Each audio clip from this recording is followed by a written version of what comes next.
محمد وعلى آله وصحابه أجمعين أما بعد فأعوذ بالله من الشيطان الرجيم بسم الله الرحمن الرحيم ألا إن أولياء الله لا خوف عليهم ولا هم يحزنون صدق اللہ مولانا العظیم۔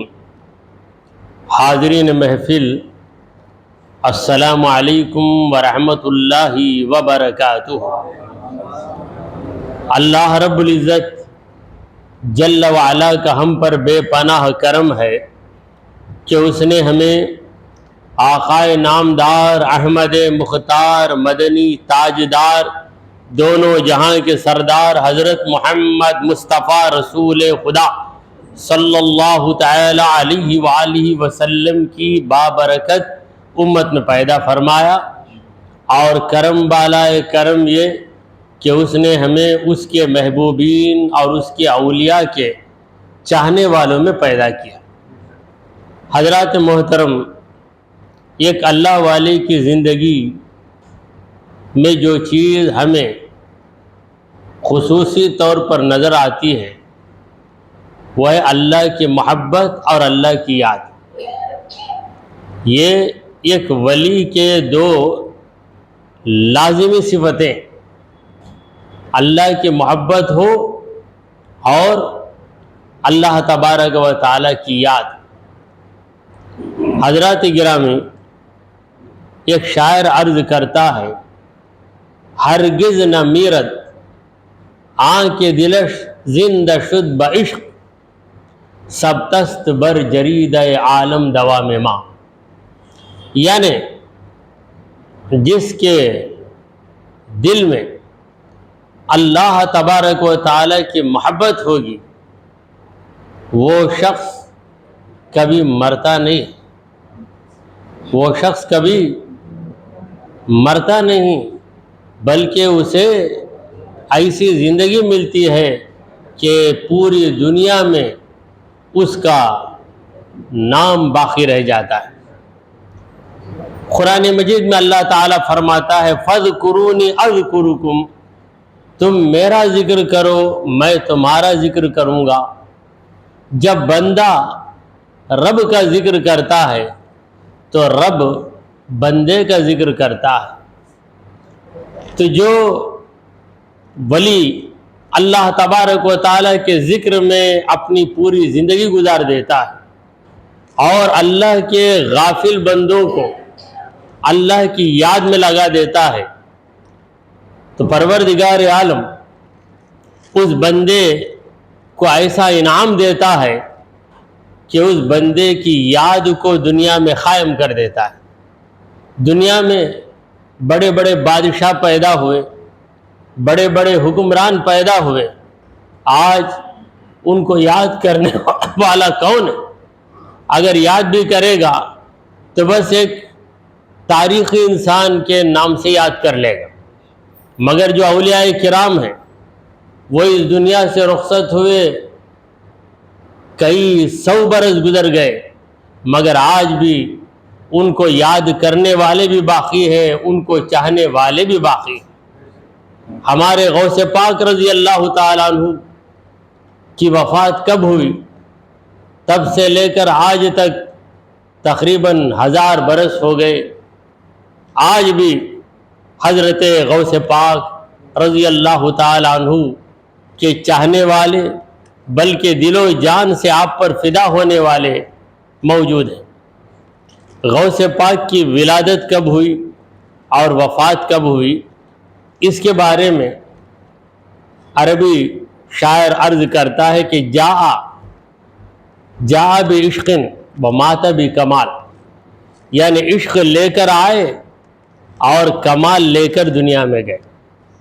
عشق لے کر آئے، مگر یہاں پر ایک نکتہ توجہ کے قابل ہے۔ آپ نے پڑھا ہوگا کہ حرفوں کی عدد ہوتے ہیں، ابجد حوض حتی کلمن صعفس قرشد فقد ذغ، الف کا 1، با کا 2، جیم کا 3، دال کا 4۔ اس اعتبار سے عشق عین کے 70 ہے اور شین کے 370 ہو گئے، اور قاف کے 100، 470۔ عشق کا عدد کیا ہے؟ 470۔ اور جس سال غوث پاک پیدا ہوئے وہ 470 سن ہجری تھا۔ اشارہ کر رہا ہے اس زمانے کے لوگوں کے دماغ بھی کتنے تیز تھے۔ مسجدیں ہم بناتے ہیں، نئی مسجد جو بنی جاتی ہے بس مسجد کا نام لکھ دیتے ہیں، مگر اس زمانے میں اشعار لکھتے تھے، اس شعر کے اندر ایسے لفظ لاتے کہ ان لفظوں میں جو حروف ہوتے ہیں ان حرفوں کو نکالا جائے تو جس سال مسجد کی بنیاد پڑی، یعنی ایئر آف اسٹیبلشمنٹ، جس سال مسجد کی تعمیر کی گئی وہ سال کا عدد نکل جاتا۔ اب دیکھو 470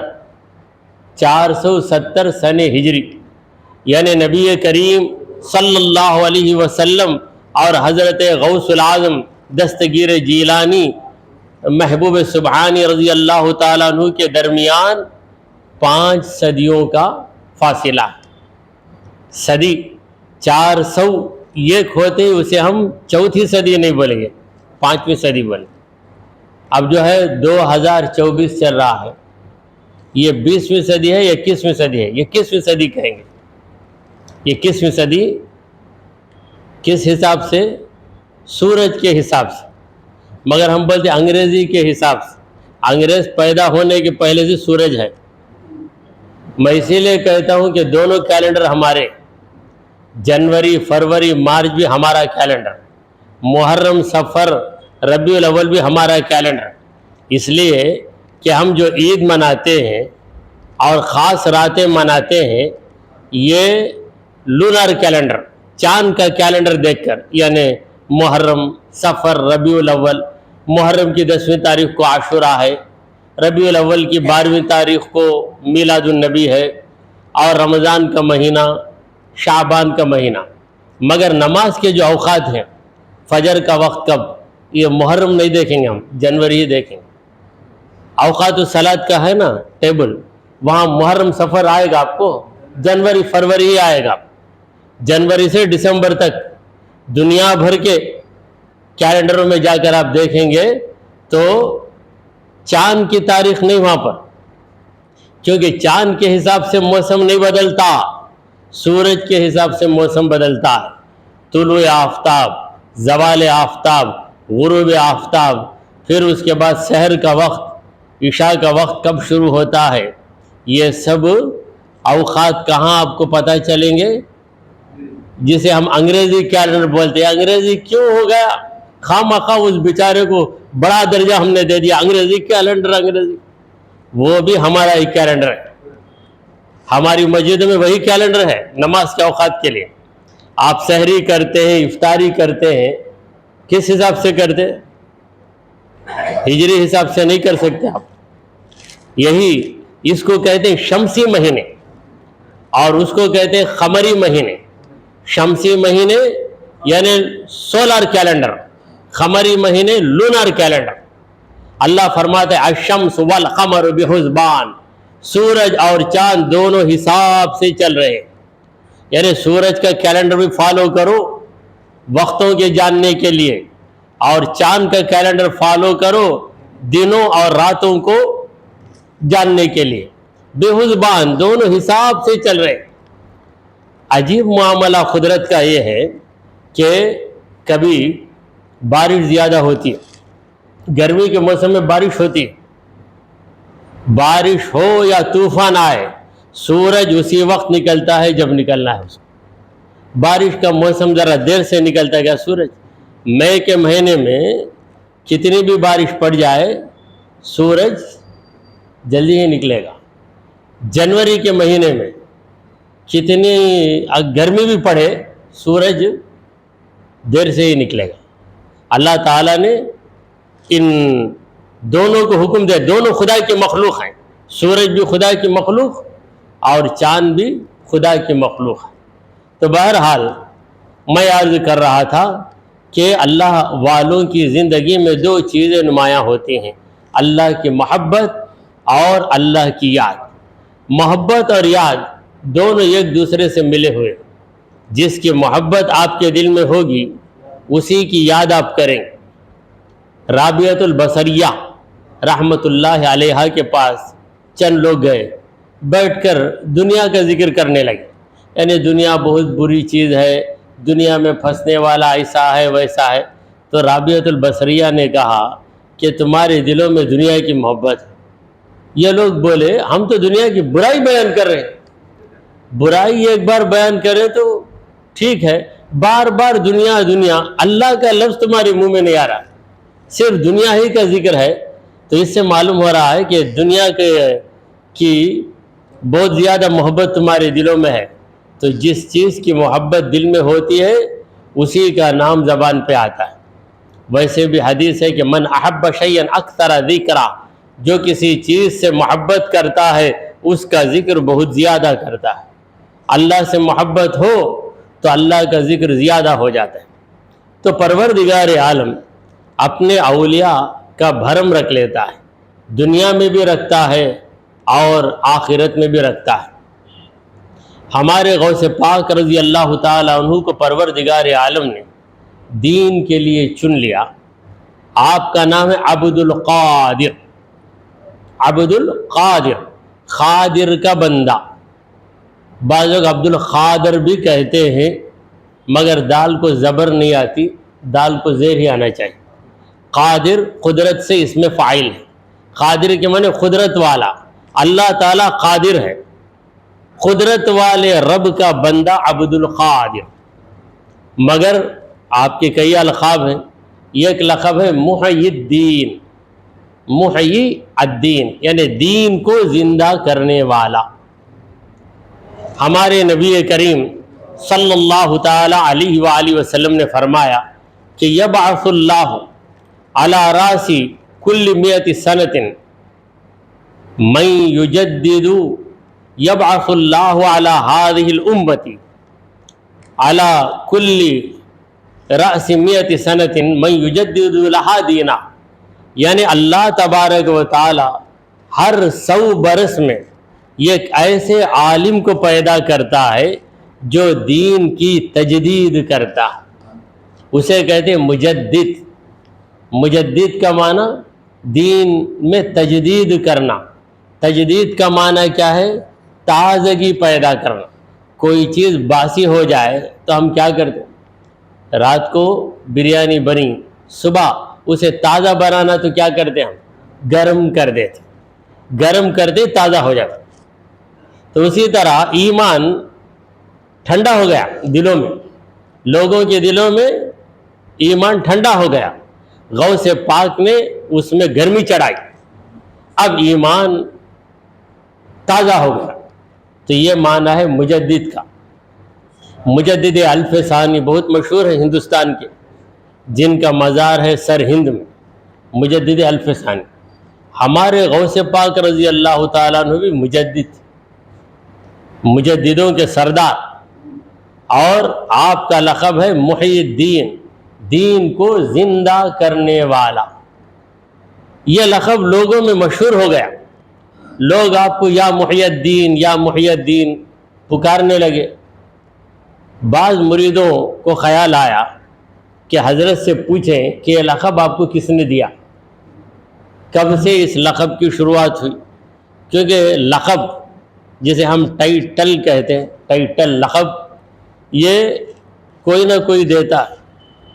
کبھی بزرگ دیتا ہے, کبھی شاگرد دے دیتا ہے. شاگردوں اور مریدوں کا دیا ہوا لقب اتنا معتبر نہیں ہے, کیونکہ وہ عقیدت کی وجہ سے کچھ بھی کہہ سکتے. وہ لقب زیادہ معتبر ہے جسے کسی بزرگ نے دیا ہے. دیکھیں ہمارے مدراس میں ایک بزرگ ہیں حضرت بحر العلوم, علم کا دریا.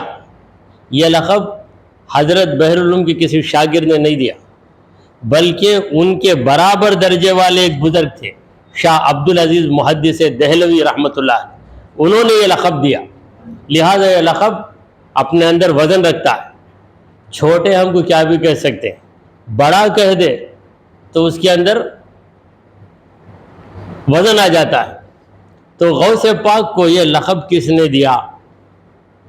یہ آپ کے مریدوں نے پوچھا آپ سے۔ دیکھیے اللہ والے جب جلال میں ہوتے ہیں تو کوئی ان کو نگاہ اٹھا کر نہیں دیکھتا، مگر جب جمال کا جلوہ ہوتا ہے تو بچہ بچہ ان سے بات کر لیتا۔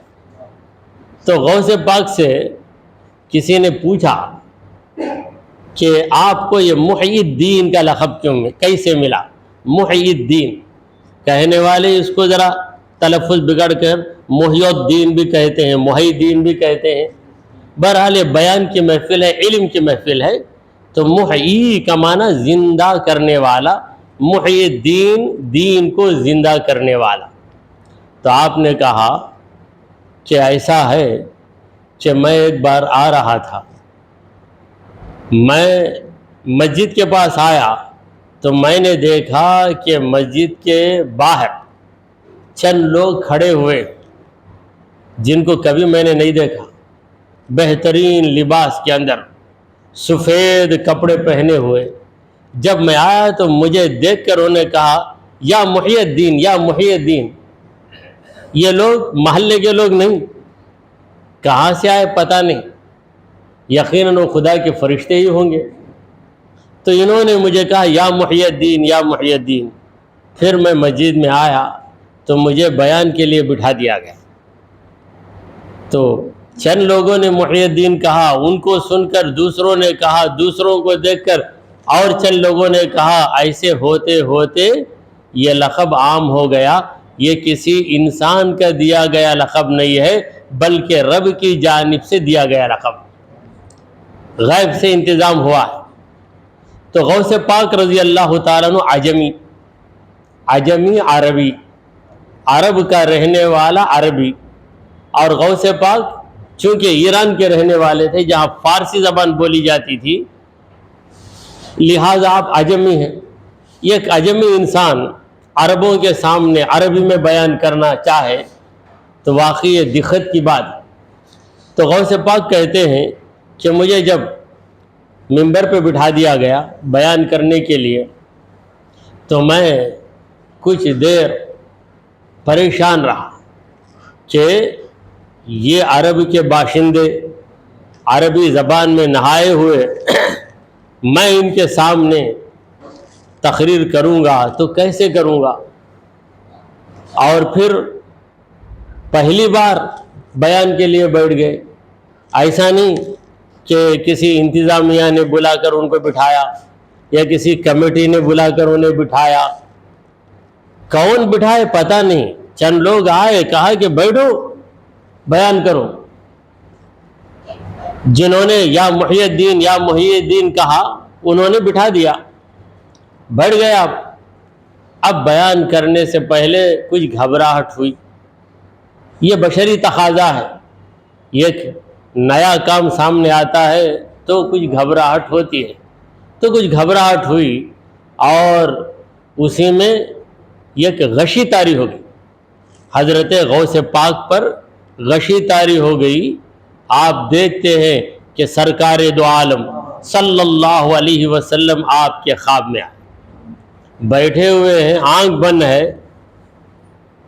حضور پرنور سید عالم صلی اللہ علیہ وسلم آ گئے اور کہا کہ بیٹا گھبراؤ نہیں، چونکہ غوث پاک حضور کی نسل پاک سے، آپ کے باپ حسنی سید، ماں حسینی سیدہ، طرفین کے سید ہیں آپ۔ تو غوث پاک سے کہا کہ اے بیٹا عبد القادر گھبراؤ نہیں، ذرا منہ کھولو تمہارا۔ تو غوث پاک نے منہ کھولا تو نبی کریم صلی اللہ علیہ وسلم نے لعاب ٹپکا ہے، اپنا مبارک تھوک، حضور کا وہ مبارک لعاب ہے کہ اگر ایسے کنویں میں گر جائے جو سوکھا ہوا ہو تو وہ کنواں ابلنے لگے، کسی آٹے میں گر جائے تو اس آٹے سے اتنی روٹیاں بنے کہ ہزاروں لوگ کھائیں پھر آٹا جوں کا تو رہ جائے۔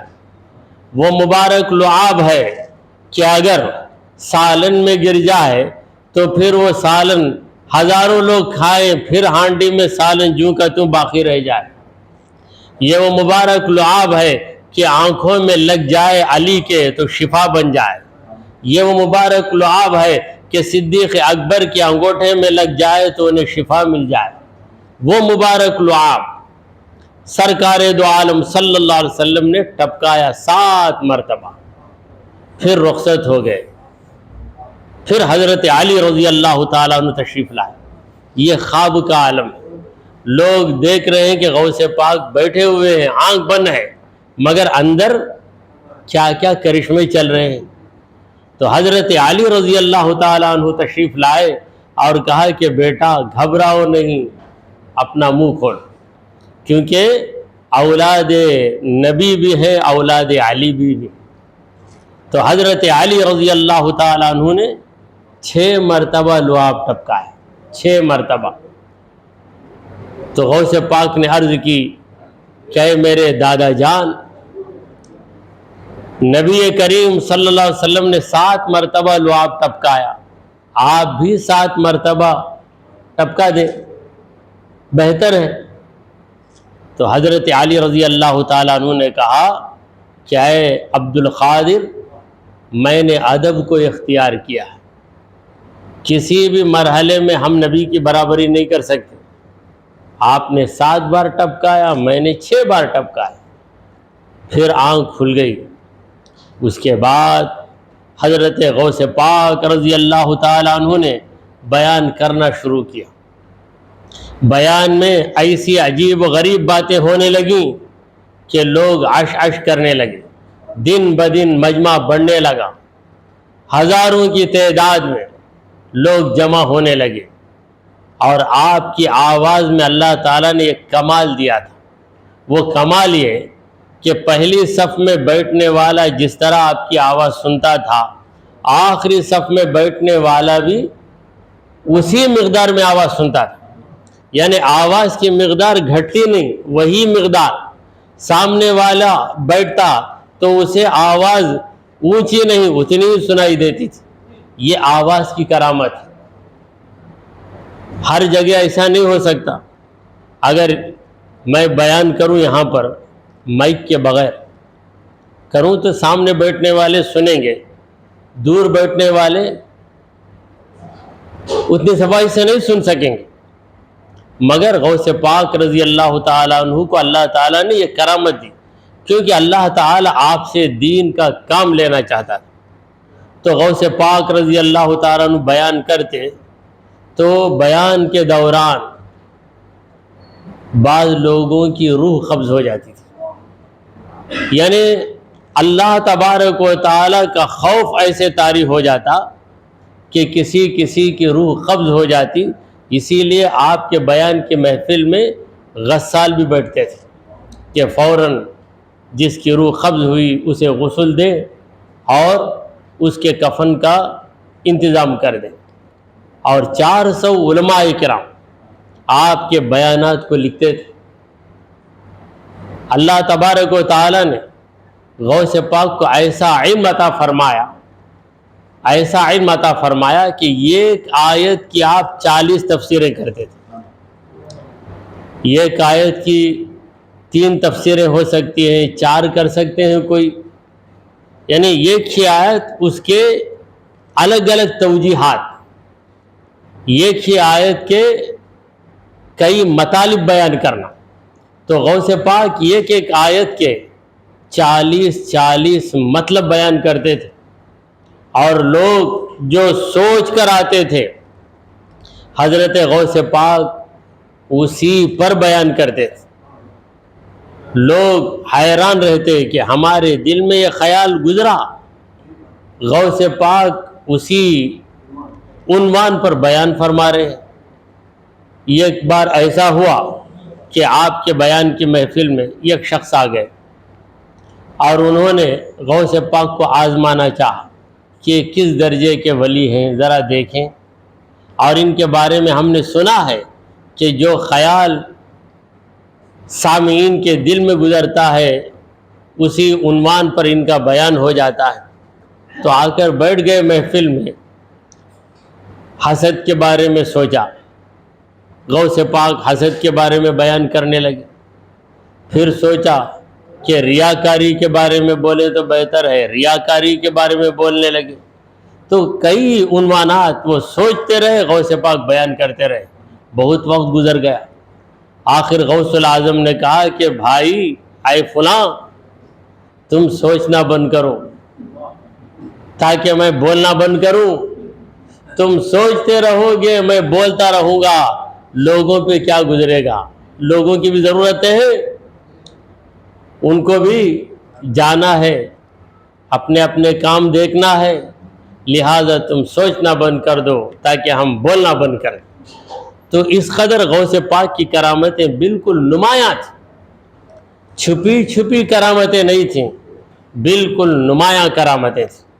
ایک بار غوث پاک بیان فرما رہے تھے، بیان کے دوران ایک چڑیا آ گئی. چڑیا آ کر چہچہانے لگی. کھلا میدان ہو، کھلی فضا ہو تو چڑیا آ جاتی ہے، مگر آج کا حال ایسا ہے کہ چڑیوں کو دیکھنا ہی مشکل ہو گیا، کیونکہ یہ اینٹینا جو ہے ان کو ختم کر دیتا ہے، بھگا دیتا. تو ایک چڑیا آ کے چہچہانے لگی تو غوث پاک نے بیان کرتے ہوئے اس چڑیا کی طرف نظر ڈالی تو چڑیا گر گئی، 2 ٹکڑے ہو کے گر گئی. گر کے 2 ٹکڑے پڑے. تو غوث پاک رضی اللہ تعالیٰ بیان سے فارغ ہو گئے. فارغ ہونے کے بعد منبر سے اترے اور 2 ٹکڑوں کو اٹھا کر جوڑ کے کہا کہ اللہ کے حکم سے زندہ ہو جا. تو وہ چڑیا زندہ ہو کر چلی. گویا ہم کبھی سوئچ آف کر دیتے، جب بات چیت کا موقع رہتا، ٹی وی میں پروگرام ہوتا ہے تو ہم پاس کر کے دبا دیتے، بات ختم ہونے کے بعد اسے آن کرتے. تو اس طریقے سے غوث پاک نے اس پرندے کے ساتھ کیا کہ میری بات چلے تک تجھے میں سوئچ آف کر دیتا ہوں، پڑی رہی. پھر جب بات ختم ہوگی سوئچ آن کر دیا، زندہ ہو کر اڑ گئی. تو یہ کمالات عام لوگوں میں نہیں آ سکتے. ولی بہرحال ولی ہی ہوتا ہے، یہ عام لوگوں سے ممتاز ہوتا ہے. تو ہمارے غوث پاک رضی اللہ تعالیٰ عنہ بہت بڑے عالم دین تھے، بہت بڑے محدث تھے اور بہت بڑے مفتی بھی تھے. غوث پاک کی پاس ایک فتویٰ آیا، فتویٰ طلب کرتے ہوئے استفتاء آیا. استفتاء یعنی ینکوائری کہتے ہیں نا، مفتی صاحب کے پاس ینکوائری کرتے ہم، اسے ہم سوال کہہ سکتے ہیں، استفتاء بھی کہتے ہیں. وہ یہ تھا کہ ایک شخص ایسی منت مان لیا کہ میرا یہ کام بن جائے تو ایسی عبادت کروں گا اللہ کی کہ اس وقت پوری دنیا میں وہ عبادت میرے سوا کوئی نہیں کرے گا. عجیب و غریب منت مان لیا. اب علماء کے پاس گیا، مفتیوں کے پاس گیا تو کہا کہ بھائی وہ کیسی عبادت ہے؟ تو نماز پڑھے گا تو کوئی نہ کوئی دنیا میں نماز پڑھے گا، تو تلاوت کرے گا تو کوئی نہ کوئی اس وقت تلاوت بھی کرے گا. وہ کیا عبادت ہے؟ کیوں ایسی منت کر لیا؟ نہیں میں کر لیا، اب کیا کروں؟ توبہ کر جا، کچھ بھی نہیں. مگر اس آدمی کو اطمینان نہیں ہوتا. نہیں میں منت کر لیا، مجھے راستہ بتاؤ. بالآخر اس آدمی کی ملاقات غوث پاک سے ہو گئی. لوگوں نے بتایا کہ بغداد میں ایک بہت بڑے عالم ہیں، شیخ کامل بھی ہیں، اللہ والے بھی ہیں اور عالم دین بھی ہیں، چلو ان سے بھی جا کر پوچھ لو. تو وہاں آیا تو غوث پاک نے کہا کہ پریشان ہونے کی ضرورت نہیں ہے، تیری منت پوری ہو سکتی ہے. تو کعبے کے پاس چلا جا، کعبے کے پاس جا کر لوگوں سے گزارش کر کے کچھ دیر بیٹھ جاؤ. اس زمانے میں اتنا ہجوم تو نہیں تھا جیسا آج کل ہوتا ہے. کسی محلے میں ایک آدمی حج کے لیے روانہ ہوتا تھا. ہمارے بچپن میں پورے مدرسے سے چند لوگ ہی جائیں گے، اور جس محلے میں ایک صاحب حج کے لیے نکلتے ان کی بڑی خاطرداری ہوتی تھی، وہ زمانہ تھا۔ یہ تو بہت پرانا زمانہ ہے غوث پاک کا۔ تو آپ نے کہا کہ تو کعبے کے پاس چلے جا، وہاں جانے کے بعد ان لوگوں سے کہے کہ کچھ دیر بیٹھ جاؤ، ایک ضروری بات ہے، کچھ دیر بیٹھ جاؤ۔ تم لوگ بیٹھ جاؤ گے کچھ دیر کے لیے، پھر میں کہوں تو اس کے بعد تم طواف کرنا، میں تمہیں انعام بھی دوں گا، میں تمہیں تحفہ بھی دوں گا، میری گزارش قبول کر لو۔ جب لوگ بیٹھ جائیں گے، اور حج کا موسم نہیں تھا، دوسرے وقت پر 10-15 آدمی طواف کرتے ہوں، ان کو بٹھا دینا، جب بیٹھ جائیں گے تو طواف کرنا۔ جب تو طواف کرے گا تو دنیا میں تیرے سوا کوئی عبادت کرنے والا نہیں۔ یہ جواب سن کر علماء بھی حیران ہو گئے، بات صحیح ہے لیکن کسی کے ذہن میں نہیں آئی۔ تو آج ہم غوث پاک کا تصور کرتے ہیں تو بس ایک پیر صاحب تھے، ان کے چند مریدین تھے، ایسا تصور کرتے ہیں، حالانکہ آپ مدرسے کے استاد بھی تھے، مسجد کے امام و خطیب بھی تھے، اور اس زمانے کے مفتی اعظم بھی تھے۔ اللہ تبارک و تعالی نے ہر میدان میں غوث پاک کو چمکایا ہے، عبادت میں بھی چمکایا ہے، سخاوت میں بھی چمکایا ہے، ریاضت میں بھی چمکایا ہے، علم میں بھی چمکایا ہے، اور تدریس میں بھی چمکایا۔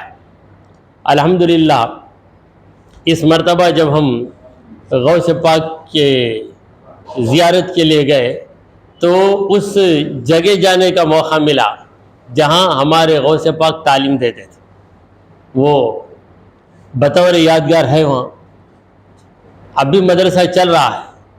تو مجھ ناچیز سے وہاں کے چند لوگوں نے گزارش کی، ہمارے ساتھ جانے والوں نے گزارش کی، وہاں کے لوگوں نے بھی اس گزارش کو مان لیا کہ کچھ دیر یہاں بیٹھ کر آپ کچھ نہ کچھ پڑھاؤ، کچھ نہ کچھ بولو۔ تو میں بھی برکت حاصل کرنے کے لیے وہاں بیٹھا، اور اس وقت جو ذہن میں آیا، وہاں پہ دیکھا بورڈ پہ میراث کا حساب لکھ کر، میراث کا، تو اسی کو دیکھ کر میں نے میراث کا حساب سمجھایا۔ تو اللہ تبارک و تعالیٰ کا ایک کرم ہوا۔ تو بہرحال ہمارے غوث پاک رضی اللہ تعالیٰ عنہ مشکل سے مشکل مسائل کو حل کر دیتے تھے، اور آپ کے وعظ و بیان کی محفل بالکل نرالی تھی۔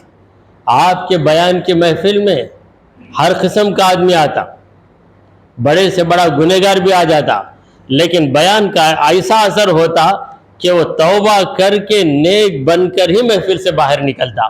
اللہ تبارک و تعالیٰ سے دعا ہے کہ وہ ہم سب کو حضرت غوث پاک رضی اللہ تعالیٰ عنہ کی تعلیمات پر قائم رہنے کی توفیق عطا فرمائے۔ آمین، وآخر دعوانا ان الحمد للہ رب العالمین۔